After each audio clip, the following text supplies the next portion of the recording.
আইপিএলে এবার আরও দ্রুত এবং সঠিক সিদ্ধান্ত নেওয়া হবে, সেই ব্যবস্থাই করছেন কর্তৃপক্ষ। এতদিন ডিআরএস বা ডিসিশন রিভিউ সিস্টেম ছিল, এবার আইপিএলে দেখা যাবে এসআরএস বা স্মার্ট রিপ্লে সিস্টেম। কি নিয়ম বদলাচ্ছে? তৃতীয় আম্পায়ারের ঘরেই বসবেন হকাই প্রযুক্তিবিদরা, তাদের থেকে সরাসরি তথ্য পাবেন তৃতীয় আম্পায়ার।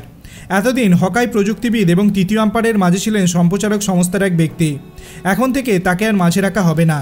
এর ফলে তৃতীয় আম্পায়ার আরও অনেক তাড়াতাড়ি বেশি তথ্য পাবেন, সেই সঙ্গে দুটি ছবি দেখার সুযোগও থাকছে আম্পায়ারদের কাছে, আগে যা সম্ভব হতো না। এর ফলে আরও দ্রুত সিদ্ধান্ত নিতে পারবেন তৃতীয় আম্পায়ার। এর সঙ্গে দুটি ছবি দেখতে পাওয়ার ফলে সুবিধা হবে আম্পায়ারের।